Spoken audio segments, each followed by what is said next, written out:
Hi, and welcome back to Reddit Terrible Stories. I deleted the funeral photos because they were ugly. It started with a photo blurry, gray, and tilted slightly to the left. My cousin Lindsay had taken it on her iPhone during the funeral, standing at the back of the church, trying to be discreet but failing miserably. In it, my grandmother's casket looked like a smudge of wood, surrounded by bowed heads and red-rimmed eyes. There were limbs cut off at the edges, an unfortunate smudge across Aunt May's face, and the lighting turned everyone a sickly yellow. "This is the best one I got," Lindsay had said proudly, sending it to the family group chat an hour after the service. No one responded for a while, and then someone reacted with a sad face emoji. I stared at it for a few seconds before closing the chat and locking my phone. It wasn't grief. I'd already cried what I needed to cry in the days leading up to the funeral. It wasn't even about the photo itself. It was the principle of it. The fact that someone thought it was appropriate to document a funeral like a tourist snapping shots of a museum. The fact that she hadn't even tried to frame it decently or edit it or ask anyone if they wanted that moment captured in the first place. The fact that people were already talking about making a collage or framing one for Nana's memory wall. It made me sick. So later that night, when Lindsay passed me her phone to help her transfer the photos to her laptop, I hesitated. I watched her get up to grab tea from the kitchen, her phone unlocked in my hand, her trust implicit and casual. She had over 100 photos, not just from the church service, but from the wake, the car ride, the moment they lowered the casket into the ground. Some were accidentally grotesque. A photo of Uncle James caught mid-sob, mouth open and distorted, or one of my dad blinking hard in a way that made him look drunk. Others were just cold, distant, clinical. I started deleting them, one by one at first, then in chunks. I left a few mostly of flowers or empty chairs, but all the ones with faces, raw grief, or awkward flashes were gone in under 5 minutes. When she came back, she didn't even notice.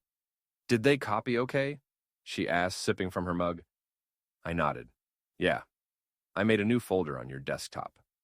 She smiled and thanked me, and we moved on. For a while, I thought that would be it. Just a small favor to the dignity of my family. A quiet act of editing, a moment that should never have been photographed in the first place. But a week later, it all unraveled. "Why are some of my photos gone?" Lindsay texted. "There were way more from the cemetery." I know I had some of everyone.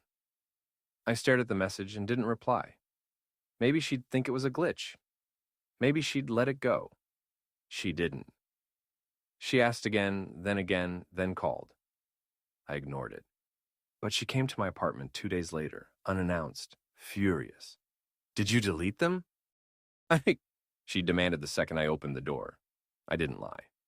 "Yeah," I said. "They were bad, invasive. No one wanted their grief memorialized like that." "You don't get to decide that," she shouted. "Those were for Nana's memory wall." "Nana didn't want a memory wall," I snapped. She hated photos of herself. She said it all the time. "That's not the point." Lindsay's face was red. "You had no right." And maybe she was right. Maybe I didn't.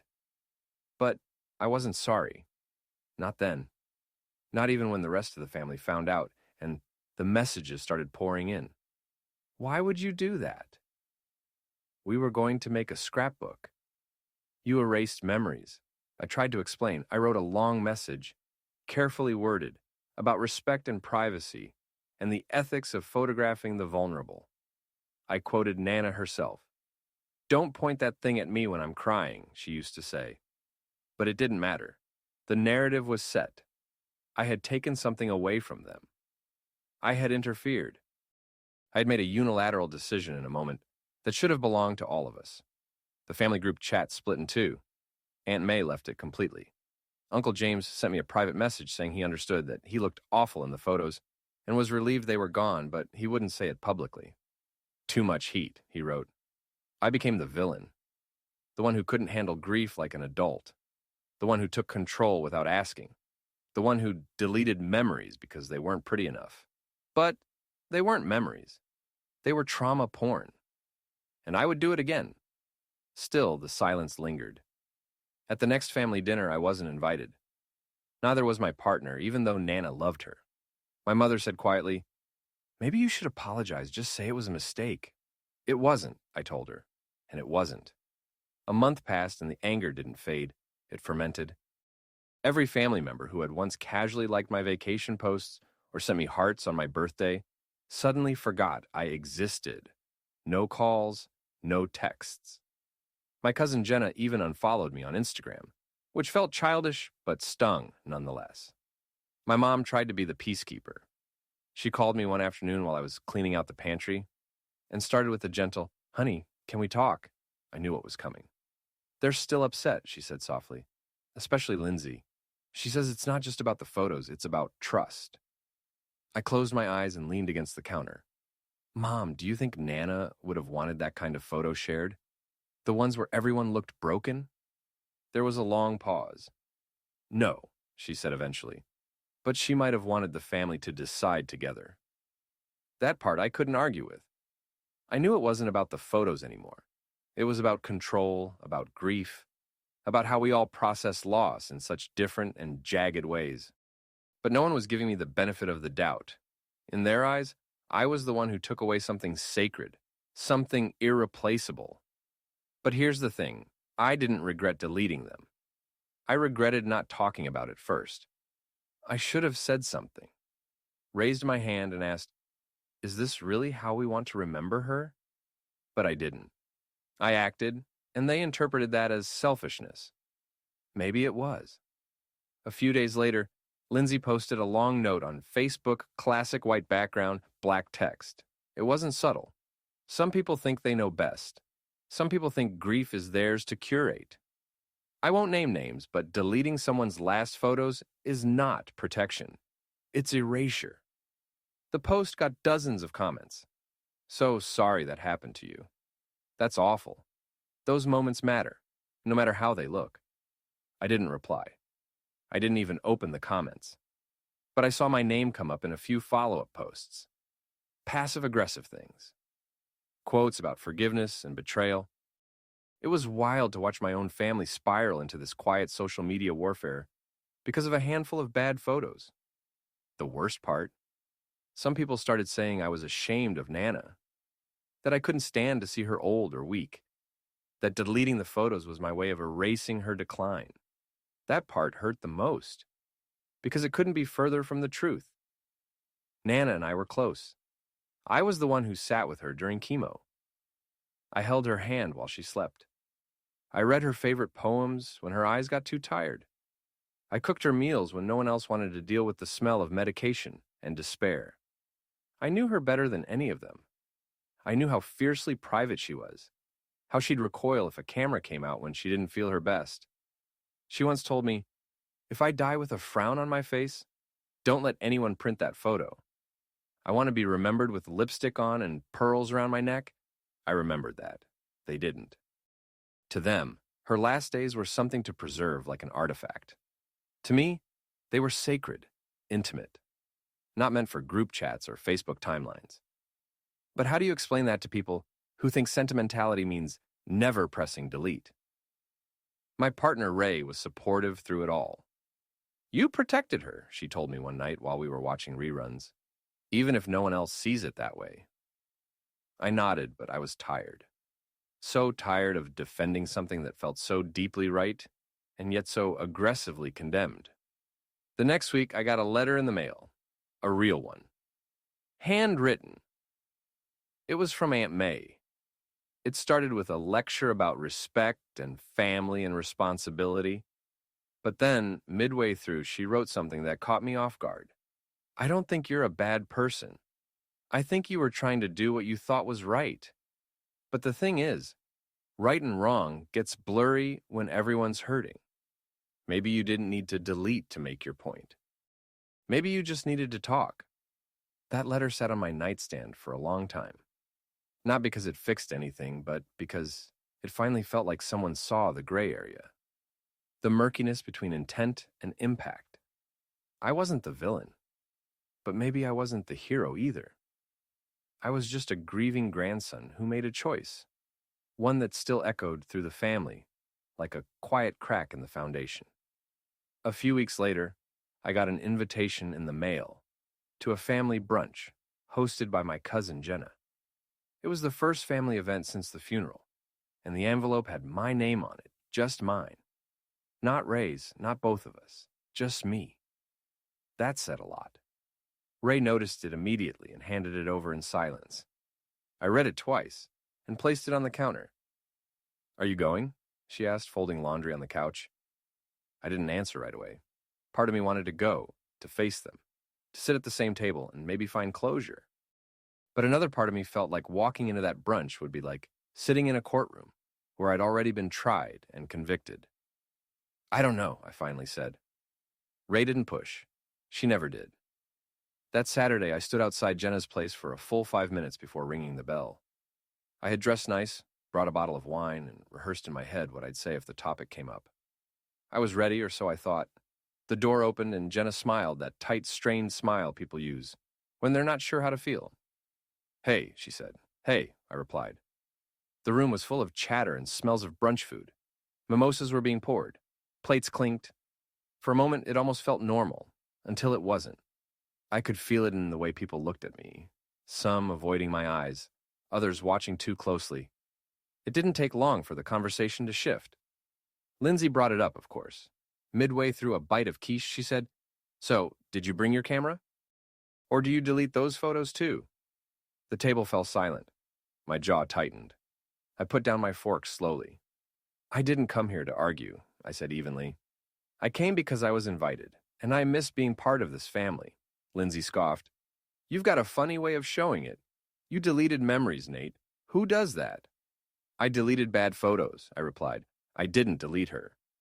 "You deleted our grief," she snapped. "You don't get to decide what's ugly when we're saying goodbye to someone we love." "I knew her better than any of you," I said, louder than I meant to. "She wouldn't have wanted those images saved. She told me—" "She told you?" Lindsay laughed bitterly. "Oh, so we're just trusting your word now? You're the sole guardian of Nana's legacy." "Enough," Aunt May said sharply. The room froze. She set her mimosa down and looked at each of us. "We're not doing this. Not today." Lindsay folded her arms and turned away. I sat back in my chair, drained. The rest of the brunch passed in a tense haze. Some people tried to change the subject. Others avoided me entirely.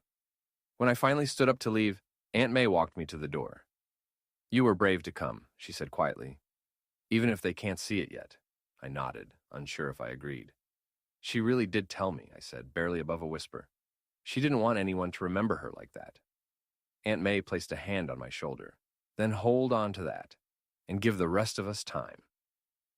On the drive home, I didn't turn on the radio. I didn't talk. Ray reached over and held my hand, and I felt the ache in my chest loosen just a little. Grief is strange. It warps memories and fractures bonds. Everyone thinks their version is the right one. But maybe there is no right. Just pain and choices. And the hope that someday, someone will understand why you did what you did. The fallout from the brunch lasted weeks. No one called, no one texted. I wasn't unfriended on social media, but the silence was deafening. Ray kept her distance from it all, but I knew it was wearing on her too. She hadn't been accepted by them even before this, and now she felt like the reason I was drifting from my own blood. She never said it, but I saw it in how she kept checking her phone when I walked in the door, or how she hesitated before asking, "Did you hear from anyone today?" I hadn't.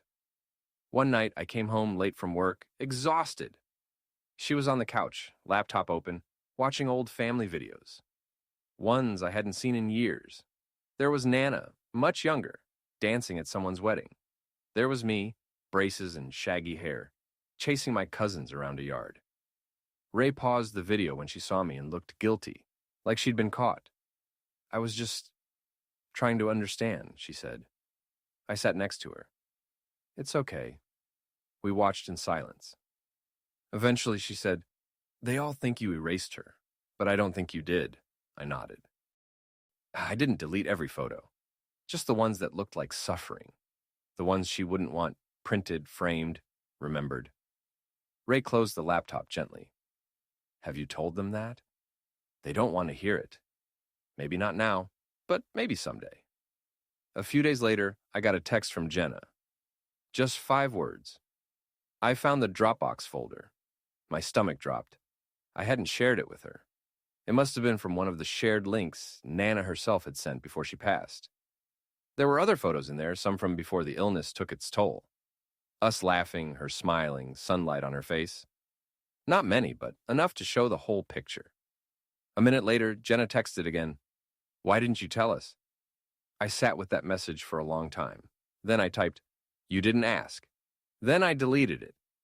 Instead, I wrote, I didn't think you'd want anything but someone to blame. No. Delete it again. I took a breath, then typed, because I was grieving too. This time, I hit send. No reply came for hours. When it finally did, it was a single image. A photo I'd taken of Nana in her garden, wearing a wide sun hat, grinning with dirt on her gloves. I remembered that day. We'd planted tomatoes. I smiled. Jenna followed it with a message. We miss you. Come by sometime.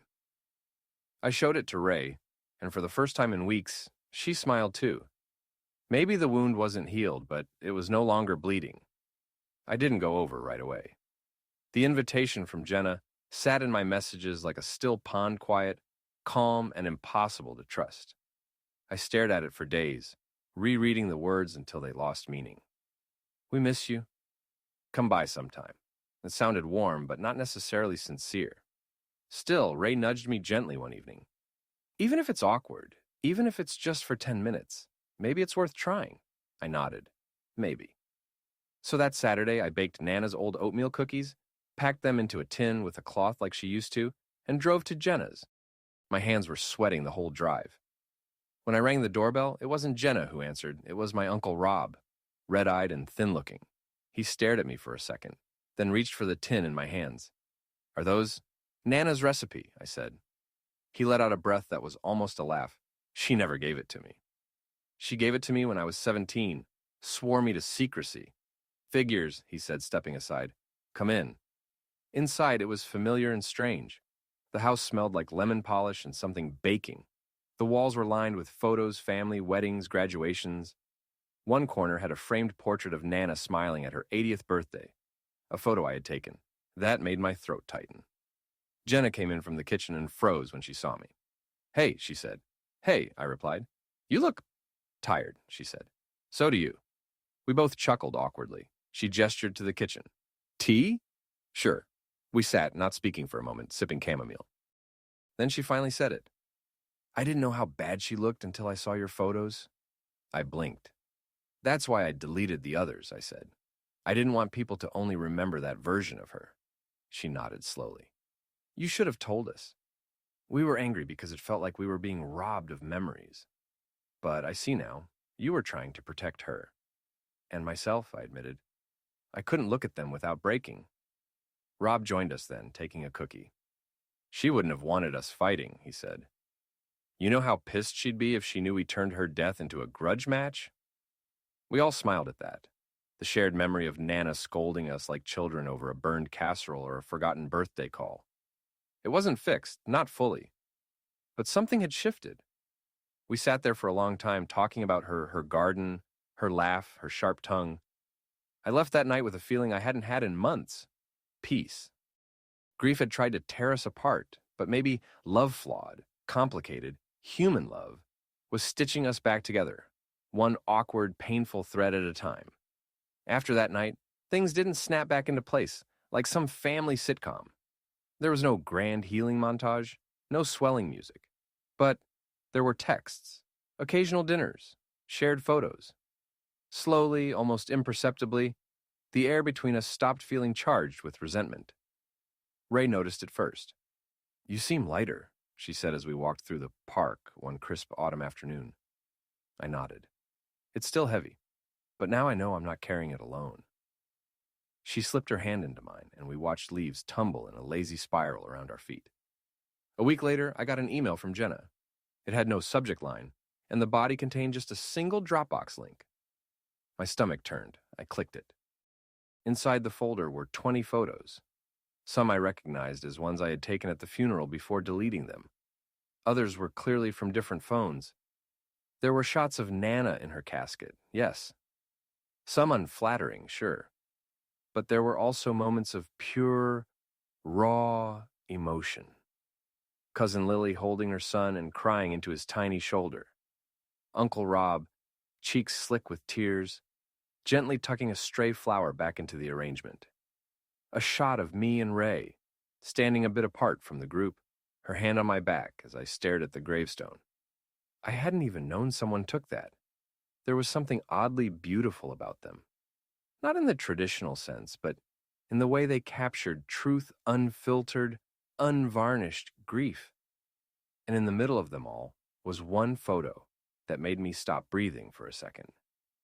It was Nana's hands, folded neatly over each other, the rosary twined between her fingers. It was shot close, detailed, and somehow peaceful. The file was named Goodbye, JPG. And I wrote back to Jenna simply, "Thank you." She replied almost instantly, "Thought you might want them again. No pressure to keep them." But I did. I downloaded them all. I didn't look at them every day. Sometimes weeks passed, but they were there, a part of the story. I showed them to Ray.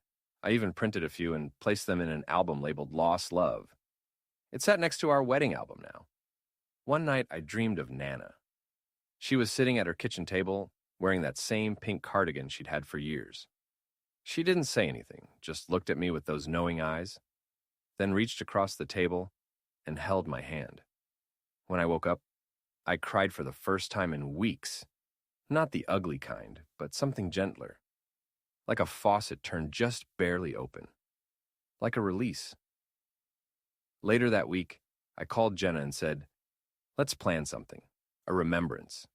She agreed instantly. We organized a small gathering, just family and a few close friends. It wasn't meant to be grand, just warm. We made Nana's favorite dishes, played her old vinyls, and shared stories that made us laugh through our tears. At the end, I gave everyone a copy of the photo of Nana's hands. A goodbye, I said, and a reminder. No one argued, no one questioned. The photo said what words couldn't. Grief is messy, brutal, and often unbearably lonely. But memory, true memory, isn't always neat or beautiful. Sometimes it's blurry, tear-streaked, framed by pain, but it's ours. And in holding on to it, we remember that we were here, that she was here, that love doesn't vanish, even when the body does. That's the photo I keep on my desk now, not her smile, not her youth, but her final stillness. Not because it's beautiful, but because it's real. And real, I've learned, is enough. Months passed and life moved on in the quiet way it always does after loss. Ray and I took a short trip upstate, something Nana used to encourage when she thought we were working too hard. "Go see some trees," she would say. So we did. There was a moment, standing under a canopy of gold and red leaves, where I felt her presence more vividly than I had in any church or graveyard. She would have loved the spot we found by the lake. I took a picture and whispered, "For you," before slipping the phone back in my pocket. Back home, Jenna and I grew closer than we'd been in years. We didn't talk about the photo incident anymore. We didn't need to. But one afternoon, while clearing out a closet, she handed me a box labeled Nana. Inside were old letters, yellowed recipes in her handwriting, a stack of Christmas cards she'd kept, even some of our childhood drawings. At the bottom was a photo album I didn't recognize. I opened it slowly. It was filled with candid shots, most of them grainy, misaligned, or imperfect. Nana laughing with a mouthful of cake. Grandpa asleep in a chair, dog in his lap. Us as kids, making faces, crying, fighting, hugging. Life, messy and true. She liked the real moments, Jenna said quietly. I think that's why she kept these. I nodded. I understood now. The photos I had deleted, those I called ugly, they weren't the problem. The problem was me, my fear, my discomfort with grief laid bare. I'd wanted to sanitize it, to hide behind a filtered version of events. But Nana had never lived that way. She loved us in our chaos, in our flaws, in our humanness. Later that night, I reopened the digital folder Jenna had sent. I created a new album on my computer, naming it All of Her. I put everything in there, good photos, bad ones, awkward angles, blurry shots, because she was in all of them. Because memory isn't meant to be perfect. It's meant to be complete. I even included one of the photos I had originally deleted, the one where I thought her face looked too tired. Looking at it now, I saw peace in the lines, wisdom in the wear, love in the stillness. I couldn't believe I hadn't seen it before. I told Ray I was going to write something.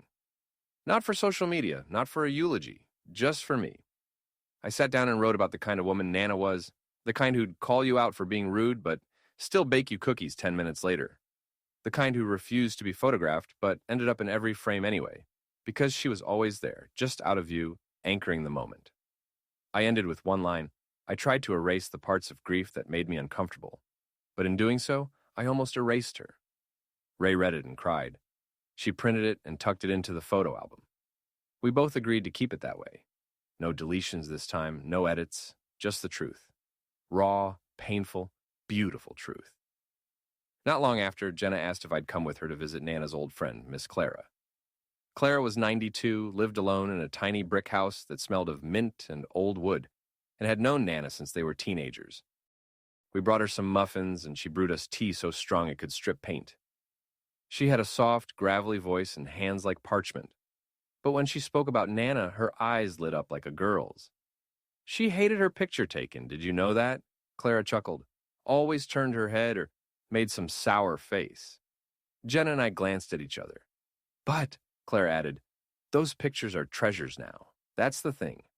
The older you get, the more you realize it's not about how pretty something is. It's about proof. Proof they were here. That they lived. She shuffled to a shelf and pulled out an old tin box, lifting the lid to reveal faded Polaroids and worn prints. She handed us one. A blurry image of Nana, eyes closed, mid-laugh, mouth open in a way I once would have thought unflattering. But I smiled. She looked alive. Jenna squeezed my hand. We spent the next hour listening to stories we'd never heard. Clara told us about a summer road trip in 1962, a pie contest Nana swore was rigged, and a thunderstorm they once danced through barefoot. She pulled out a picture from that very night, two shadowy figures under rain, one unmistakably Nana, arms raised to the sky. No filter, no posing. Just a memory, captured in its chaos. On the drive home, Jenna said, I want to make a real album. One with the stories, not just the images. So we started. Over the next few weeks, we gathered notes from family, little anecdotes, and random memories. Ray even contributed a few, despite never meeting Nana. You told me so much about her, she said. I feel like I knew her soul. That touched me more than I could say. We printed photos, including some I'd once dismissed. There was one in particular, a shot of Nana in her hospital bed holding my hand. My face was red, eyes puffy, hers calm, knowing. It was raw, unflinching. Ray insisted we keep it. It says more about love than 1,000 posed portraits. So we did. We captioned it. The last touch. The forever goodbye. At first I felt uneasy about it, but the more I looked, the more I understood. That photo was not just about pain. It was about presence, about being there when it mattered. One evening, while placing the last few pages in the album, I asked Jenna, do you think Nana would have forgiven me for deleting those photos? She looked at me and smiled sadly. She probably would have told you off, then made you tea and asked if you wanted seconds. I laughed because I could hear it in her voice. We wrapped the album in brown paper, tied it with string, and wrote one word on the front, real. It didn't need embellishment. We kept it on the bookshelf in the living room, and every now and then, someone would pick it up and linger quietly.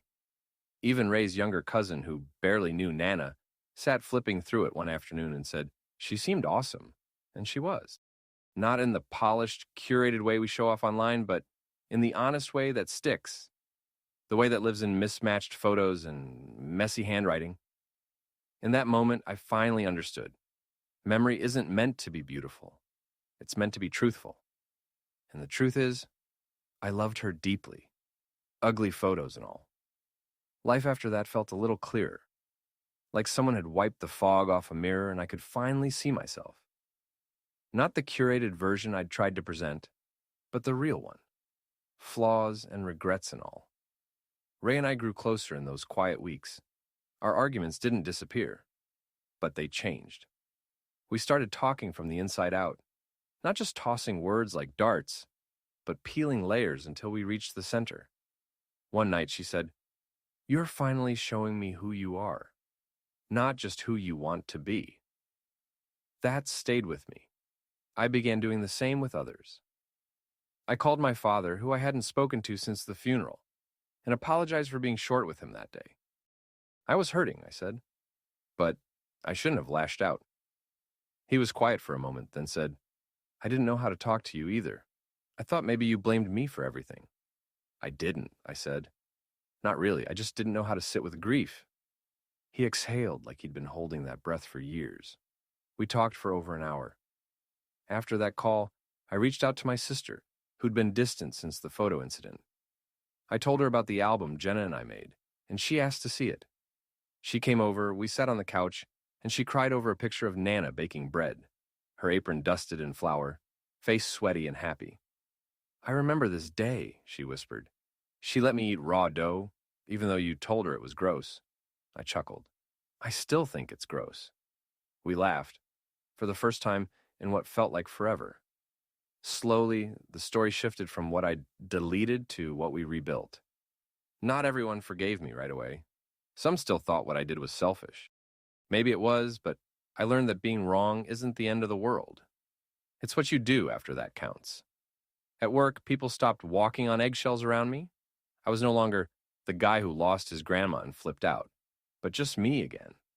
I even started helping with internal wellness sessions, sharing my experience of grief, imperfection, and learning to let go. One colleague said, "You made me think twice before deleting photos of my mom after her chemo. They weren't pretty, but they were real." That hit hard. In some strange way, my mistake helped others. Ray and I visited her parents a month later, and her mom pulled me aside in the kitchen. "I was harsh on you," she admitted. "I thought you were superficial. But Ray says you've changed. I see it too." That meant more than I let on. The night before Nana's birthday, I had a dream. We were sitting in her garden, the one from her old house, the sun setting behind her as she watered her roses. She looked up at me and said, "You figured it out eventually." I wanted to say I was sorry, but she just smiled and handed me a photo one I'd never seen before. In it, she was young, dancing barefoot in a creek, face radiant, arms outstretched. "That's the one," she said in the dream. I woke up with tears on my cheeks and a strange peace in my chest. Jenna gave me a hug when I told her. "Maybe she's proud of you now." "Maybe," I said. That day, we printed the dream photo. Not the literal one, since it didn't exist, but an old photo that came close, one Clara had given us. We framed it and placed it by the album. Underneath, Ray wrote on a tiny card, "She lived. We remember." And that, I realized, is the point of all of this. Not perfection, not appearances, just truth, just love. A year later, on the anniversary of Nana's passing, we held a small gathering. Not a funeral, not a memorial, just a celebration. We cooked her favorite foods, played the songs she used to hum, and shared stories. No one dressed in black. No one tiptoed around emotions. It was honest and messy and beautiful. I stood up at one point to speak, heart hammering in my chest. "I want to tell you all something," I said. Something I did and what it taught me. I told them about deleting the photos, about why I did it, about what I thought at the time and what I understand now. No one interrupted. No one rolled their eyes. When I finished, there was silence. Then Clara came over and hugged me. "That took guts," she whispered. "She'd be proud." After everyone left, Ray and I sat on the porch. The sun had set and the stars were starting to poke through the sky. She leaned her head on my shoulder. "You okay?" "Yeah," I said, for the first time in a long time. She looked up at me. "Can I tell you something?" "Anything." "The night I found out about the photos," she said, "I almost left. I didn't flinch." "I know. But I stayed because I saw something in you. Not just someone who made a mistake, but someone who hated himself for it." And I thought, if he hates it that much, maybe he can grow. I looked at her, this woman who had seen me at my worst and still reached for me. Thank you for staying. Thank you for becoming. We didn't say much after that. We didn't have to. Later that week, I got a message from a stranger on social media. She'd seen the story I shared on my company's blog, an edited version of my journey, with permission from my family. She wrote, "I just lost my mother. I wanted to delete the pictures because I couldn't stand how sad I looked. But your story changed my mind. Thank you." I stared at the message for a long time. Then I replied, "Keep them. Someday, they'll remind you not just of what you lost, but of what you felt and what you survived. I don't think I'll ever be someone who loves every photo or someone who gets everything right. But I'm not afraid of the ugly anymore, because sometimes in the middle of the worst frame, there's a truth that shines brighter than any smile. And in that truth, I found my way back to Ray, to my family, to myself."